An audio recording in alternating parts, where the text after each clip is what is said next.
नमस्ते, नेपाल अनलाइन स्कुलमा स्वागत छ। हामी आज रिलेटिभ क्लजको पार्ट 4 मा एक्स्ट्रा इन्फर्मेसन क्लजेसको पार्ट 1 को एक्सरसाइज गर्दैछौँ। एक्स्ट्रा इन्फर्मेसन क्लज जसलाई चाहिँ हामी टाइप 2 क्लज भनेर भन्छौँ र टाइप 2 क्लज कुन बेला युज हुन्छ, टाइप 2 क्लजसँग के आउँछ के आउँदैन भन्ने कुरा हामीले यसको ग्रामेटिकल रुलको भिडियोमा हेरेका छौँ। त्यो भिडियो तपाईँले हेर्न सक्नुहुन्छ। सो ढिला नगरी मैले सुरु गरेँ यसको एक्सरसाइज। फर्स्टमा छ make one sentence from two. दुईवटा सेन्टेन्स दिएको छ, त्यसबाट एउटा बनाउनु पर्यो। Use the information in brackets to make a relative clause. Type 2 भनेर भनेको छ, टाइप 2 क्लज बनाउनु पर्यो। टाइप 2 क्लज भन्ने बित्तिकै एक्स्ट्रा इन्फर्मेसन क्लज भनेर बुझ्नु पर्यो। यु विल निड हु, हुम, हुज, विच र वेयर छ है त। Okay, 1 Katherine is very friendly. She lives next door to us. Katherine who lives next door to us is very friendly। अब टाइप 2 मा जहिले पनि कमा आउँछ र टाइप 2 मा कहिले पनि द्याट आउँदैन।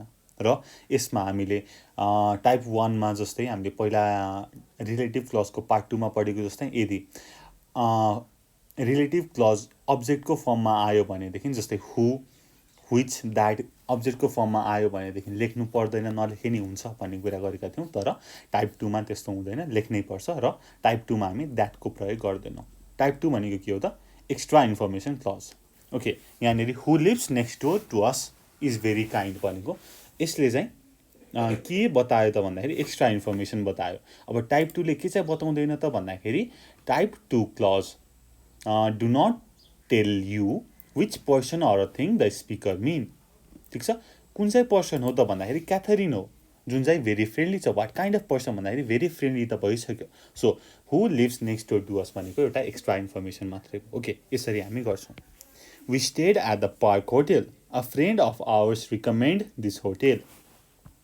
We stayed at the park hotel which a friend of ours recommended. ठिक छ, हामीले कमा पनि युज गर्छौँ टाइप 2 मा, टाइप 1 मा युज गर्दैनौँ। 3 we drove to the airport. The airport was not far from the city.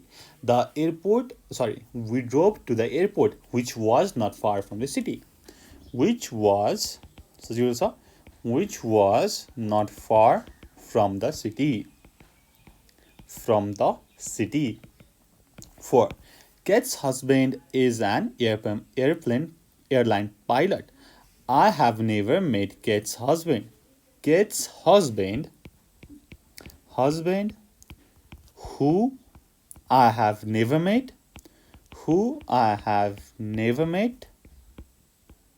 Keta, is an airline pilot,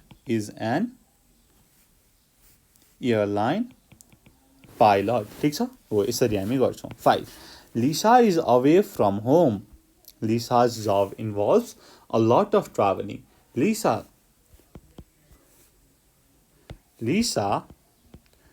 whose job involves a lot of traveling,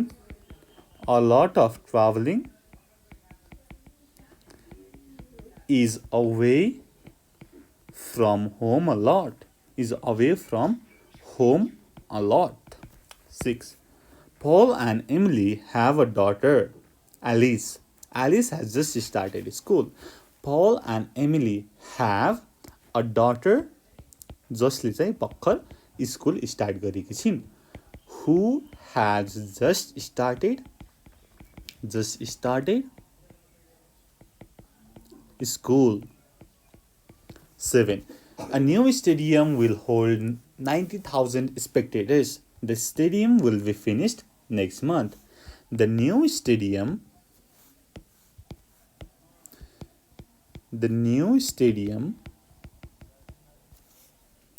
which will be finished next month will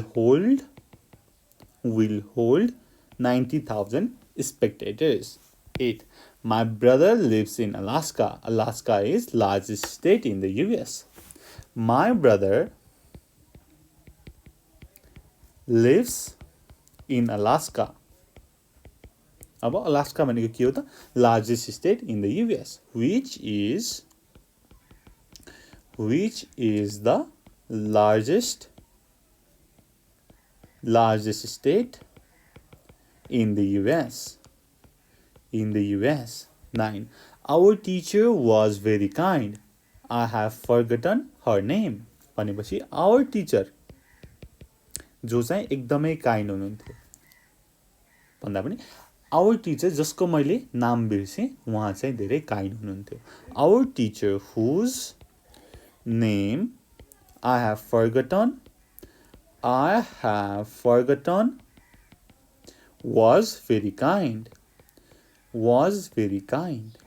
10. We enjoyed our visit to the museum. We saw a lot of interesting things in the museum. We enjoyed our visit to the museum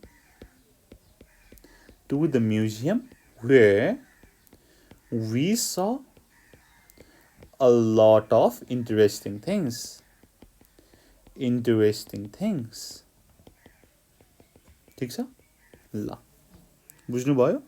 अब के त type 2 clause भनेको extra information clause. यहाँनिर हेर्नुस् हरेकमा के छ त हु which whose जति पनि लागेको छ र त्यो कमाभित्र के छ त जहिले पनि एक्स्ट्रा इन्फर्मेसन छ जसले चाहिँ कस्तो पर्सन हो त कस्तो थिङ हो अथवा कुन पर्सन हो कुन थिङ हो भनेर बुझाउँदैन. जस्तै टाइप 1 मा त हामीलाई थाहा हुन्थ्यो नि त which person or a thing, what kind of person or a thing भनेर. तर टाइप 2 क्लज जसलाई एक्स्ट्रा इन्फर्मेसन क्लज भनिन्छ यसमा हामीलाई एक्स्ट्रा इन्फर्मेसन मात्रै दिएको हुन्छ about the person or a thing. हामीलाई कुन हो त कस्तो खालको हो त त्यस्तो बारेमा केही पनि भनिएको हुँदैन है.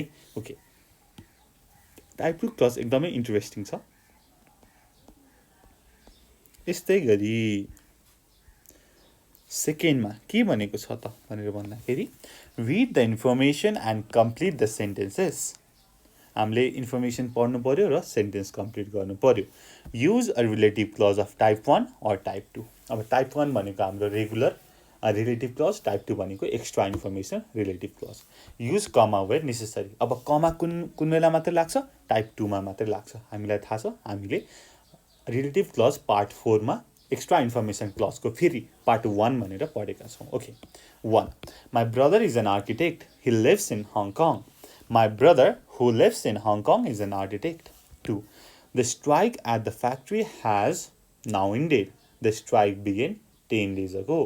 The strike at the factory which began 10 days ago has now ended. 3. I was looking for a book this morning. I have found it now. I found the book. जुन book? The book I was looking for this morning. अब मैले यहाँनिर कमा किन राखिन हु which what where किन राखिन भन्नु होला है त. ओके यहाँनिर बुक के को फर्ममा आछ त अब्जेक्टको फर्ममा आछ. अनि हामीले रिलेटिभ क्लजको पार्ट 2 मा के पढेका छौँ त जब हु व्हिच द्याट भन्ने कुरो अब्जेक्टको फर्ममा आउँछ तब हामीले द्याट व्हिच राखे पनि हुन्छ नराखे पनि हुन्छ. सो यहाँनिर I have found the book I was looking for this morning. ठिक छ तर के पनि मिल्छ त I have found the book that I was looking for in the morning अथवा द्याट भन्दा पनि which I was looking for in the morning. दुवै राख्न मिल्छ that which राख्न मिल्छ. 4.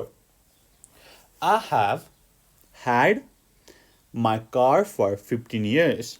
This car has never broken down. My car which I have had for 15 years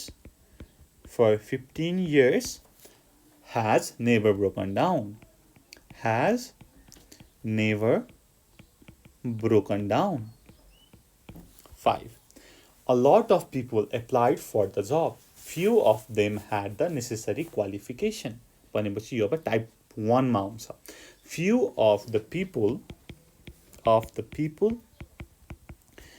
that applied अथवा who applied for the job had the necessary qualification. 6. Amy showed me a picture of her son. Her son is a police officer. Amy showed me a picture of her son. जो चाहिँ के छ त police officer. Who is a police officer. ठीक छ. Type 2 मा कमा आउँछ, type 1 मा आउँदैन भन्ने कुरा गरेका छौं. यस्तै गरी हाम्रो लास्ट एउटा पार्ट छ एक्सरसाइज को. यो पनि हेरिहाल. Are these sentences okay? Correct them and put comma where necessary. If the sentence is okay, write okay. ठीक छ भने ठीक छ, ठीक छैन भने कमा राख्नु पर्यो अनि त्यसपछि अब चाहिने कुराहरू गर्नु पर्यो. 1. Anna told me about her new job that she is enjoying very much. Anna told me about her new job which she is enjoying very much. ठीक छैन भनेर यहाँनेरि यो गरियो. 2. My office that is on second floor is very small. यो के हो त टाइप 2 हो. My office which is on second floor, which is on the second floor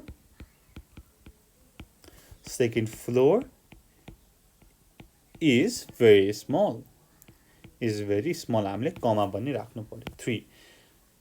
The office that I'm using at the moment is very small. यो चाहिँ के छ त ठीक छ. अब माथि 2 र 3 मा डिफरेन्स के छ त भन्दाखेरि यहाँनेरि माथि अलिकति एक्स्ट्रा इन्फर्मेसन दिएको छ.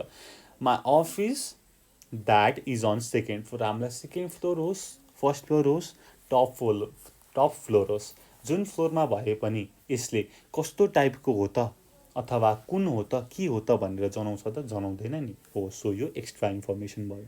तल के छ त the office that I am using at the moment is very small भनेको यसमा चाहिँ what kind of thing or person अथवा विच थिङ अर पर्सन भनेर बुझाए. त्यही भएर यो ठीक छ.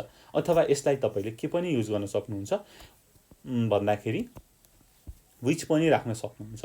The office which I am using is very small. The office I am using at the moment is very small. Which पनि राख्न सक्नुहुन्छ. Okay. 4. Sarah's father that used to be in army now works for a TV company. Sarah's father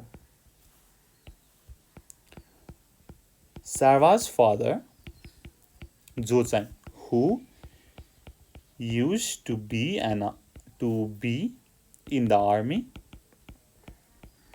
army now works for a TV company. यस्तै गरी 5. The doctor that examined me couldn't find anything wrong. The doctor that examined me couldn't find anything wrong. यो ठीक छ. अब यसमा के पनि मिल्छ त the doctor who examined me couldn't find anything wrong. 6. The sun that is one of millions of stars in the universe provides us with heat and sunlight. अब सनको काम हिट र लाइट दिने हो हामीलाई. यो मिलियन अफ स्टारको बिचमा छ भन्ने कुरा त एउटा एक्स्ट्रा इन्फर्मेसन हो है. हाम्रो टपिक नै एक्स्ट्रा इन्फर्मेसन क्लज भनेर छ. So the son. अब टाइप 2 क्लजसँग के आउँदैन त द्याट आउँदैन. The son which is one of millions of stars in the universe provides us with heat and light. ठीक छ ल. यो चाहिँ हामीले रिलेटिभ क्लज पार्ट 4 को एक्स्ट्रा इन्फर्मेसनको पार्ट 1 गर्यौं जसलाई चाहिँ टाइप 2 क्लज पनि भनिन्छ. जसलाई चाहिँ कमाले छुटायो. त्यसमा द्याट युज हुँदैन अनि तपाईले हु विच द्याट भन्ने रिप्लेस गर्न सक्नुहुन्न अनि हुम राख्न सक्नुहुन्छ जबकि टाइप 1 मा त्यति धेरै युज हुँदैन हुम है. यस्तो कुरा हामीले गरेका छौं. यसको ग्रामेटिकल रुलको भिडियो पनि हेर्नु होला. तल लिंक दिएको छ डिस्क्रिप्सनमा. यति भन्दै thank you so much for watching. Until next time goodbye. Keep learning. 𝘀𝗁𝘂𝗱𝗃. See you in part 5.